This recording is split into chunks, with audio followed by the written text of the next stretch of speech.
इस एपिसोड के शुरुआत में हमें चैन पिंगन को दिखाया जाता है जो कि किसी पर नजर रखा हुआ था। फिर उसका नजर एक पक्षी पर जाता है। फिर उसे एक पास्ट याद आ गई थी जहाँ पर चैन पिंगन उसके दोस्त के साथ थी और उसका दोस्त तुरंत ही नदी में जंप लगा दी थी और उसके बाद वो चैन पिंगन से बोलता है जंप लगाने को। फिर हम देखते हैं चैन पिंगन उसके लिए मान गई थी और तुरंत ही जंप लगा दिया था। ये देखे वो दोनों ही बहुत ही चौंक गए थे क्योंकि हमारे बंदा बहुत ही हाई जंप दिया था। इस बात को याद करके वो कुछ सोचने लगता है और उसके बाद वहाँ से चला जाता है। फिर हमें फू और शॉन्ग का सीन दिखाया जाता है जहाँ पर ये बंदा इस चीज को खरीदने की बात करता है और ये भी बोलता है अगर मैं तुम्हें ट्रस्ट करूँ तो इस चीज को डिपेंड करेगा हमारे आज के दिन के फर्स्ट स्टेप का ऊपर। लेकिन हम देखते हैं ये बंदा इतने आसानी से इस चीज को मानने वालों में से नहीं था और ये बंदा बोलने लगता है ब्रदर मैं बहुत बलगर आदमी हूँ और इस चीज को मेरे सारे फ्रेंड जानते भी है, लेकिन मैं तुम्हें एक बात बताना चाहती हूँ कि बिजनेस बिजनेस होता है। लेकिन मैं तुमसे पूछना चाहती हूँ क्या तुम अपने माइंड में कुछ कैलकुलेशन कर रहे हो। लेकिन हम देखते हैं ये बात सुन के इस बंदे को बहुत ही ज्यादा गुस्सा आने लगा है। फिर वो बंदा बोलने लगता है कि तुम्हारे पास दो चांस है, तुम इसके लिए बीट करो। अगर मुझे पसंद आया तो मैं तुम्हें बेचूंगा, लेकिन अगर पसंद नहीं आया तो मैं तुम्हारे पास नहीं बेचने वाला। अब हम देखते हैं कि इसके लिए ये बंदा भी राजी हो गई थी और बोलने लगता है वो जेट पैटर्न हमारे मीटिंग की थी, साथ में मैं तुम्हें एक बैग मनी भी दे रहा हूँ और मुझे लगता है ये चीज तुम्हारे लिए बहुत ही फायदेमंद होगा। लेकिन हम देखते हैं इसके बारे में ये बंदा कुछ भी नहीं बोलता। फिर ये बंदा कहने लगा है इस कॉपर कॉइन के बैग को सपोर्ट मनी कहा जाता है जो कि इस वर्ल्ड का इंसेंस मनी में से एक है। साथ में ये भी कहता है ये गोल्ड एसेंस है और ये चीज गोल्ड से भी ज्यादा कीमती है। लेकिन हम देखते हैं ये बंदा इसके बारे में कुछ भी नहीं बोलता और इस बंदे से पूछने लगते हैं क्या तुम्हारा खत्म हो गया। फिर ये बंदा कहता है हाँ मेरा बात खत्म हो गया। अब हम देखते हैं ये बंदा गुस्से में कप फेंक के मारता है और बोलता है क्या मैं तुम्हें स्टूपिड लगती हूँ। जब तुम इस टाउन में आए तब तुम्हारे पास 3 कॉपर कॉइन का बैग था और तुम इतने आसानी से इतनी ही चीजों में इन अपॉर्चुनिटी को खरीदना चाहते हो। लेकिन हम देखते हैं कि ये बंदा टेबल में कुछ टैप करने लगता है और उसके उंगली से कुछ पावर बीम निकल के इस बंदे का ब्रिज ऑफ इमॉर्टलिटी पे जाने लगता है और ये बंदा बोलता है तुम्हारे पास तो कोई भी ईमानदारी नहीं है। लेकिन हम देखते हैं कि ये बंदा लगातार टैप करने लगता है और इसके वजह से इस बंदे को बहुत ही ज्यादा दिक्कत हो रही थी और इसकी वजह से वो कुछ भी नहीं कर पाता। फिर ये बंदा कहने लगता है अगर तुम पहले प्राइस में नहीं मानोगे तो मैं इसके लिए फिर से कोशिश करूंगा। अब ये बात सुन के इस बंदा हंसने लगती है, लेकिन लू को कुछ समझ में नहीं आ रहा था इसीलिए हंसने के बारे में पूछता है। अब ये बंदा हंसते हुए कहता है मैं तो फ्यूचर के बारे में सोच के ही, क्योंकि फ्यूचर में मैं तुम्हारे जैसा उंगलियों को टैप करके ही किसी को मार सकती हूँ। लेकिन हम देखते हैं ये बंदा फिर से वो चीज करने वाला था, लेकिन ये बंदा कहता है मेरे पास 2 कंडीशन है, अगर तुम इसके लिए मान गए तो मैं इस स्पॉट के साथ साथ तुम्हें और भी एक कीमती चीज दूंगा। अब ये बात सुन के ये बंदा रुक जाता है और बोलता है तुम्हारा कंडीशन क्या है। अब ये बंदा बोलने लगता है मेरा पहला कंडीशन है तुम्हें 3 बैग ऑफ कॉपर कॉइन देना पड़ेगा। अब ऐसी बात सुन के ये बंदा कहने लगता है वो चीज डिपेंड करेगा तुम्हारे वो चीज कितना कीमती है। अब उसके दूसरी कंडीशन के बारे में पूछता है और ये बंदा कहता है मेरे लिए किसी को मारना होगा। फिर हम देखते हैं चैन पिंगन के घर का सीन जहाँ पर निंग याओ को किसी का आने का महसूस होता है। फिर हम देखते हैं बाजू वाली लड़की चैन पिंगन के घर के अंदर घुस के इधर उधर देखने लगता है, लेकिन निंग उसका ध्यान नहीं देता। जब ये बंदी निंग को देखता है तब चौंक जाता है और बोलने लगता है ये सिस्टर चैन पिंगन के बेड के ऊपर क्या कर रहा है, मैंने तो चैन पिंगन के किसी रिलेटिव के बारे में नहीं सुना। अब इसके जवाब में निंग याओ कहता है अगर वो नहीं है तो यहाँ से चला जाओ। अब इसके जवाब में ये बंदी कहता है मैं तो यहाँ पर आई थी कि मेरा कुछ चीज यहाँ पर मिसिंग है ये देखने के लिए यहाँ पर मेरा कोई चीज है कि नहीं। अब ये बंदी निंग याओ के पास जाते हुए कहता है चैन पिंगन ने तो एक खूबसूरत लड़की ढूंढ ली है, क्या तुम्हें डर नहीं लगता चैन पिंगन और वापस नहीं आएगी। अब ये बंदी कहता है कि चैन पिंगन आएगा ना आए ये उसका बिजनेस है। अब ये बात सुन के ये बंदी जाने लगता है और बोलता है कि तुम खुद का ख्याल खुद ही रखना, अगर किसी चीज का जरूरत हो तो मुझे बताना। और इस लड़की उसका नाम जिगियो बता के चला जाता है, लेकिन हम देखते हैं कि निंग याओ को उसका नाम पसंद नहीं आता। अब हम देखते हैं ब्रदर लो उसी पॉट को लेके सामने आ रही थी और वो उस बंदी को देखता है जो कि बहुत ही ज्यादा उदास थी और वो इस बंदी के पास आके बोलता है क्या हुआ। अब ये बंदी उसे बोल लेता है कि वो बूढ़ा आदमी उसके साथ क्या किया और ये भी बोलता है कि उस बूढ़े आदमी के साथ डील करना उतना भी आसान नहीं होने वाला, ये तो डिस्कशन कर भी टाइम नहीं देता। और वो बोलने लगता है मैं इस अपॉर्चुनिटी को भी मिस कर दिया। फिर लो एक जगह को दिखाते हुए कहता है ये तो फॉरबिटन है। अब ये बंदी बोलता है हम एक स्मॉल टाउन में है तो हेवन चाहे तो हमें सप्रेस कर सकता है। ये बंदी और भी कहने लगता है कल्टीवेशन जितना हाई होगा जेट भी उतना ही हाई होगी। ये बात सुन के लो कहने लगता है भले ही जिमो के पास बहुत ही ज्यादा कल्टीवेशन है लेकिन यहाँ से उसे बहुत ही आसानी से निकल देगा। लेकिन हम देखते हैं कि कुछ दूरी पर मौसम खराब होने लगती है और ये बंदा बोलने लगता है जिमो ने कुछ स्पेल का यूज किया है और इसकी वजह से मुझे लगता है कि मैंने जो भी बात कही है वो सुन लिया है। अब ये बंदे कहता है मुझे तो डर लग रहा है, मुझे पता नहीं कि तुम्हारे जाने के बाद ये बंदा यानी ओल्ड मैन मेरे साथ क्या क्या करेगा, मैं उतना भी ज्यादा ताकतवर नहीं हूँ कि मैं इसका सामना कर पाऊँ। अब ये बंदा कहने लगता है कि देखो हम हम यहाँ पर अपॉर्चुनिटी को ढूंढने के लिए आए हैं, ना कि एक दूसरे से दुश्मनी करने। फिर वो कहता है तुम्हें सीनियर को धोखा देने के बारे में सोचना नहीं चाहिए, क्योंकि ये बिल्कुल भी अच्छी बात नहीं है। अब हम देखते हैं कि ये बंदी इसके लिए राजी हो गई थी। फिर ये बंदा कहने लगता है कि मुझे नहीं पता कि गुकेन के फैमिली के साथ क्या होने वाला है। फिर इस बंदे को चैन पिंगन के बारे में याद आता है और इस बंदी से बोलता है क्या तुम्हें उस लड़के के बारे में पता है जिसका इंटरनल ब्रिज को तुमने तोड़ दिया था। ये बात सुन के ये बंदी बोलता है तुम्हें लगता है मैं उसके बारे में कुछ नहीं जानती, उसका जन्म यहीं पर हुआ था। और बोलता है ये बंदा बहुत ही ज्यादा ऑर्डिनरी है, तो हम इसके बारे में दोबारा कभी बात नहीं करेंगे। और बोलने लगता है मैं तो यहाँ पर किसी अपॉर्चुनिटी को हासिल नहीं कर पाया, तो मैं अपने क्लाइंट को क्या जवाब दूंगा। फिर ये बंदा कहता है तुम्हें इतने इसके बारे में चिंता करने की कोई जरूरत नहीं है, मैं तुम्हें प्रोटेक्ट करूंगा। ये बात सुन के ये बंदी भी खुश हो गई थी और हम देखते हैं ये बंदा भी इसके तरफ अट्रैक्ट होने लगती है। यही भी नहीं, ये बंदा उसके हाथ भी पकड़ने लगते हैं, लेकिन ये बंदी अपने हाथ को हटाते हुए कहता है पता नहीं मेरा आंखें डांस क्यों करने लगा। ये बात सुन के ये बंदी बोलता है कि मैंने सुना है लेफ्ट आई जंप करे तो पैसे आते हैं, अगर राइट आई जंप करे तो प्यार आता है, तुम्हारे किस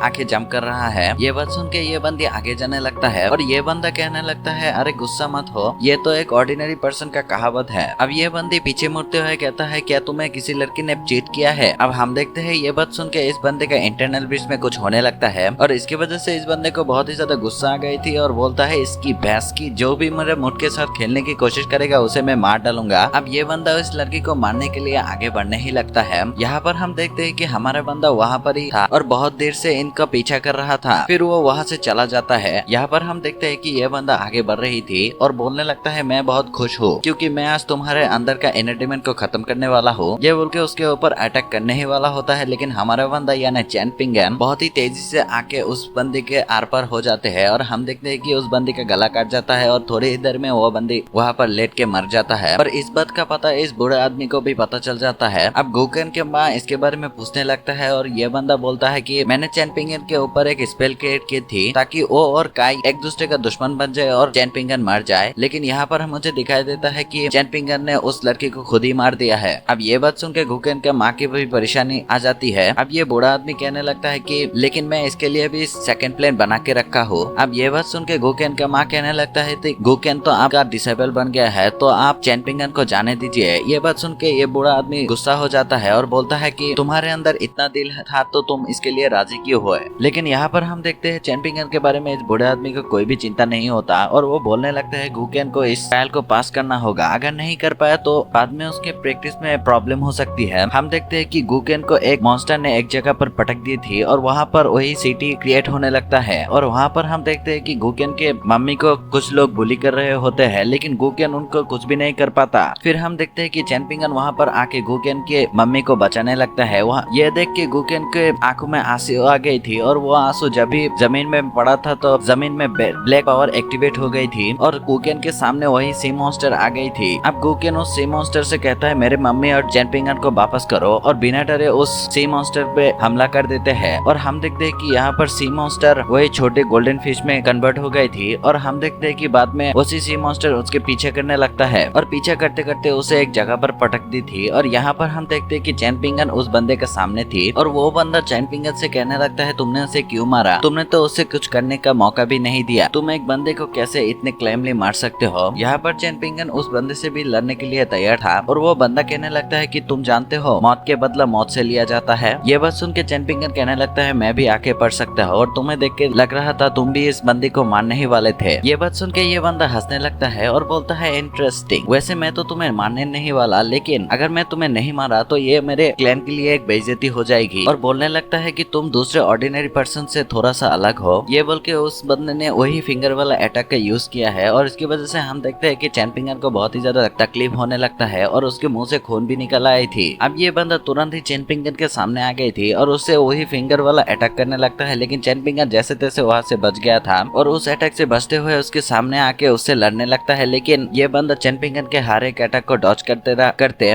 उसे पकड़ के उसका हाथ तोड़ दिया था, लेकिन उसकी वजह से हम देखते हैं कि चैन पिंगन के हाथ से वही कांच का टुकड़ा गिर गई थी, लेकिन चैन पिंगन उसी कांच के टुकड़े को दूसरे हाथ से लेके उसके गले में मारने ही वाला होता है, लेकिन उससे भी जैसे तैसे बच गया था। हम देखते हैं कि चैन पिंगन के ऊपर अटैक कर देता है, लेकिन चैन पिंगन को मारना उतना भी ज्यादा आसान नहीं था। अब हम देखते हैं कि चैन पिंगन पॉट से अटैक करके वहाँ पर धुआं कर दी थी। इस बात का फायदा उठा के चैन पिंगन उसके ऊपर एक खतरनाक अटैक कर दी थी और इसकी वजह से वो पीछे हट गई है। फिर चैन पिंगन थोड़ी देर के लिए गुम हो गई थी और इधर उधर भाग के उसे कंफ्यूज करने लगता है। लेकिन अचानक ही चैन पिंगन उसके पीछे आके उसके ऊपर अटैक कर दी थी, लेकिन उसे जैसे तैसे बच के उसके ऊपर अटैक करने लगता है और इसकी वजह से चैन पिंगन को तकलीफ हो रही थी और वो पीछे जाके पड़ता है और ये बंदा बोलने लगता है तुम्हारे किसी भी अटैक मुझ पे काम नहीं करने वाली, ये बोल के उसके ऊपर एक बम अटैक कर देता है और इसकी वजह से चैन पिंगन दूर जाके गिरी थी। लेकिन ये बंदा जब वहाँ पर आके देखा तब वहाँ पर चैन पिंगन नहीं था और चैन पिंगन वहाँ पर एक पॉट से हमला करके उसे दूर फेंक देती है और उसी बात का फायदा उठा के वहाँ पर उसी कांच के टुकड़े से उसे मारने ही वाला होता है, लेकिन उससे जैसे तैसे बच गया था और ये बंदा बचने के लिए अपने ड्रैगन को निकल लेते हैं और वो बंदा बोलने लगता है मैं अपने प्रोटेक्शन के लिए इसे बैकअप प्लान पे रखा था, लेकिन मुझे नहीं लगा था कि तुम्हें मारने के लिए मुझे इसका यूज करना पड़ेगा। लेकिन तभी हम देखते हैं कि वहाँ पर प्रेशर एक्टिवेट हो गई थी और इसकी वजह से ये बंदा भी कुछ भी नहीं कर पाता। हम देखते हैं कि चैन पिंगन के पास वो ड्रैगन आने ही वाला होता है, लेकिन अचानक वहाँ पर सब कुछ रुक गया है और हम देखते हैं कि वहाँ पर कोई आया है और इसी के साथ ये वाला एपिसोड खत्म होता है।